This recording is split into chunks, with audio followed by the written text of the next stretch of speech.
Perkenalkan, nama saya Debili dengan NIM 2030 2050 2027. Di sini saya akan memaparkan bab 8, yaitu kalimat efektif. Kalimat efektif adalah kalimat yang dapat mengungkapkan gagasan sesuai dengan yang diharapkan oleh si penulis atau si pembicara. Artinya, kalimat yang dipilih penulis atau pembicara harus dapat digunakan untuk mengungkapkan gagasan atau maksud atau informasi kepada orang lain secara lugas, sehingga gagasan itu dipahami secara sama oleh pembaca atau pendengar.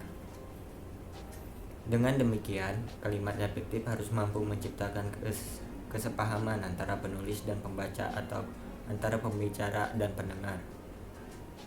Di dalam kamus kata efektif, pada kalimat efektif mempunyai beberapa makna. Salah satu di antaranya bermakna membawa pengaruh. Dengan demikian, kalimat efektif dimaknai sebagai kalimat membawa pengaruh, terutama berupa kemudahan bagi pembaca atau bagi pendengar untuk memahami informasi yang disampaikan oleh penulis atau pembicara. Masuk pada bagian pertama, yaitu ciri kalimat efektif.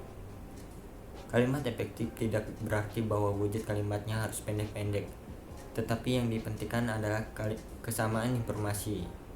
Bisa jadi kalimatnya pendek tetapi membingungkan orang, dan bisa jadi kalimatnya panjang tetapi informasinya mudah dipahami. Untuk itulah kalimat efektif harus bercirikan kelugasan, ketepatan, dan kejelasan di samping ciri yang lain seperti kehematan dan kesejajaran. Kemudian ada kelugasan. Kelugasan dalam kalimat efektif mensyaratkan bahwa informasi yang akan disampaikan dalam kalimat itu ialah pokok-pokok saja atau yang perlu-perlu atau yang penting-penting saja. Tidak boleh berbelit-belit tetapi disampaikan secara sederhana. Berikut contohnya.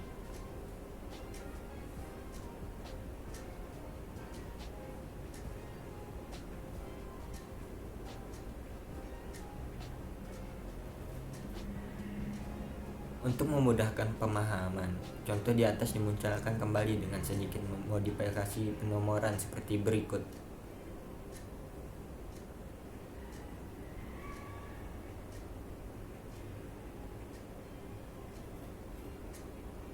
Kemudian ada ketepatan. Ketepatan dalam kalimat efektif mensyaratkan bahwa informasi yang akan disampaikan dalam kalimat itu harus jitu atau kena benar atau sesuai dengan sasaran, sehingga dibutuhkan ketelitian. Kalimat yang tepat tidak akan menimbulkan multitafsir, karena kalimat yang multitafsir pasti menimbulkan ketaksaan atau keambiguan atau ambiguity, yaitu maknanya lebih dari satu, menjadi kabur atau bahkan meragukan. Berikut disajikan contohnya.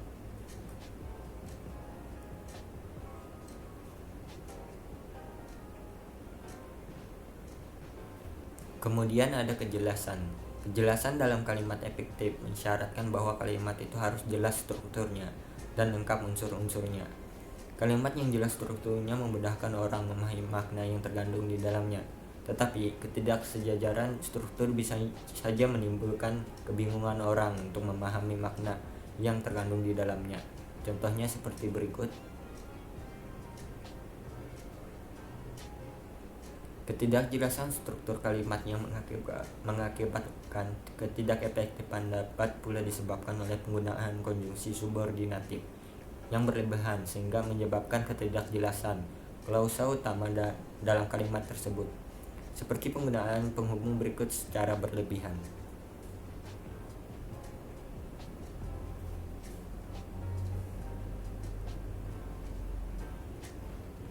Kemudian ada kehematan. Kehematan dalam kalimat efektif mensyaratkan bahwa informasi yang akan disampaikan dalam kalimat itu harus cermat, tidak boros, dan perlu kehati-hatian. Untuk itu perlu dihindari bentuk-bentuk yang bersinonim. Contohnya seperti berikut.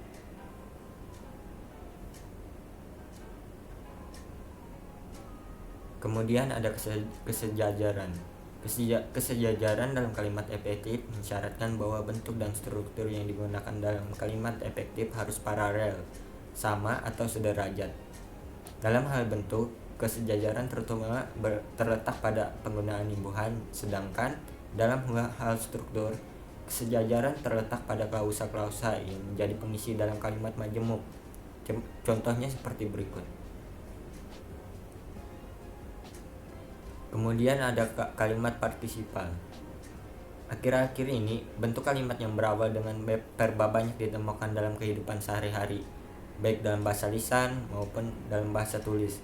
Media massa cetak dan elektronik ikut andil, bahkan berperan besar dalam menyebarkan kalimat yang berawal dengan kata kerja. Meskipun begitu, tata bahasa baku bahasa Indonesia tidak mengakui keberadaan struktur semacam itu. Berikut disajikan beberapa contohnya.